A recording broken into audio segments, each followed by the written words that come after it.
DOT came to us a while back, and we have actually donated 4 flashing beacons for our use for crosswalks. It's kind of a signalized area that'll bring attention for the drivers and for the pedestrians so that they can safely cross different streets. We've gotten 4 of those. They're worth about $6,000 a piece. We're responsible for the actual installation as part of it. So I've included a letter from or a memo from our city engineer, Richard Burnham. He kind of outlines where we're talking about placing them and what the cost would be and as part of that. So we wanted to alert the council that we're planning to do this. We don't need any action other than you guys knowing that we are planning to do this. So, just to go over the locations so you're all aware of it, one would be on Lisbon Street at Kaplan University. One would be on Park Street near Victory News. That's the crosswalk that serves the parking garage and leads into the plaza going to Lisbon Street. One would be at the Samard Payne Park crossing at Lincoln Street right by the depot. And one would be at Main Street near L.A. Harley. So those are the 4 locations. The installation costs are estimated at $21,000, and we would anticipate using some leftover funds from another capital project, the Lincoln Street Alley project, that was budgeted at $30,000, and the bid came in at $4,500. So we would be looking to transfer the $21,000 to install these crosswalks at those locations. Councilor Cludier.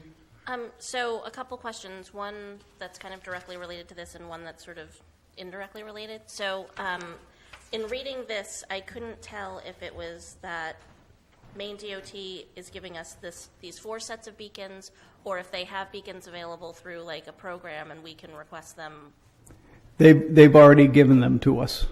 Okay, so we have them in our possession. So we just have the 4. There's no opportunity That's to get correct. more. Okay. Yeah. And then secondly, the Bartlett Street rehab project, is that next summer? Next summer. Okay. Next summer. Because we talked a little bit about the possibility of maybe doing a beacon at the bottom of Bartlett Hill. Yep. Okay. Yep. I just wanted to make sure that was still Yep. on the radar. Councilor Chance. It doesn't really say here who determined the streets. I assume Public Works. Public Works has determined where these are proposed to be installed. Yeah, we went through. We checked with our folks as far as where we've been getting complaints on and stuff. So a lot of it's been public input as far as where we've been getting complaints and problem areas and where there's been some accidents in the past as well. So, And I understand councilors, myself included, may have certain little areas we'd like to see addressed, but I would simply note that Lisbon Street going up the hill through the several hills, we had a number of pedestrian fatalities, and there doesn't seem to be a clear indication of specific crosswalks for people. They just kind of go wherever, and that's a specific stretch of road that's literally deadly. Was any thought given to something in that area? well, there are some crosswalks in the area where those accidents that you referred to occurred and stuff. Unfortunately, in both those accidents, the individuals crossing the street didn't use the crosswalks that were available to them and stuff. But so there are some out there. The other part that's troublesome is these work well in areas where you've got a fairly short walk to create across the street, as opposed to a 5-lane section like that section that you're talking about on Lisbon Street is. These probably aren't the solution for that type of problem. Would probably be looking at something more on the line of timing it in with the signals that are out there and stuff. In fact, there are crosswalks with the signals out there in those locations. So. And that brings to mind the Bates Russell Street crosswalk with the flashing lights? Yeah. That would be an example, and the issue on Lisbon Street is that to do something like that, you end up with flashing lights at the curb, in the middle, and at the curb. And to have one in the middle, you have to have effectively an island there. So you'd have to determine where you're going to put Right. it, and you have to put it in a way that doesn't interfere with left-hand turns into either intersections or into driveways. So it's a little bit more. It would be more expensive, number one, because it would take, instead of 2 beacons, you'd have to have 3. Yeah. One in the middle and one at either side. And you would also have to design and install a raised divider area of refuge in the middle that doesn't interfere with turning movements. The biggest problem out on Lisbon Street is, of course, the long stretch between traffic signals. And in that area, there were an awful lot of curb cuts. Right. Yeah, and it's just something, it reminded me of that stretch of road, and it is a wide road, but there have been a lot of fatal incidents in the last year. I believe it's only within the last year.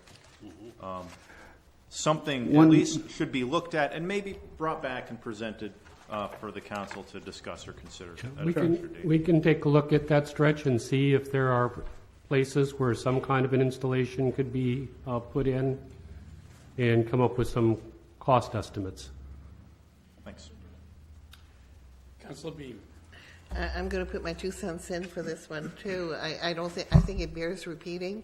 We've had two fatalities. We've had people asking for something there, coming to us to ask to have something put in to make it safer.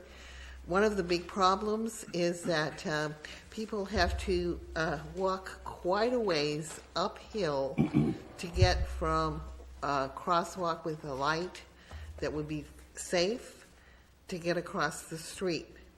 And especially in the last fatality, that was the issue. It was so much easier. The person, I believe, crossed at a crosswalk, but it wasn't one with a light. And so we had a fatality.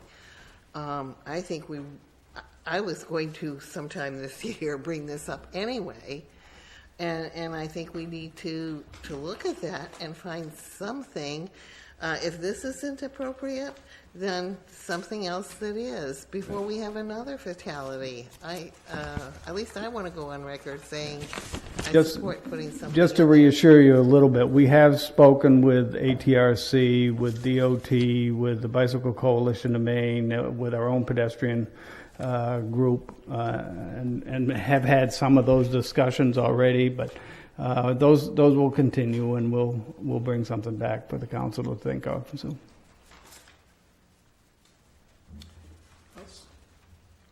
Thank you.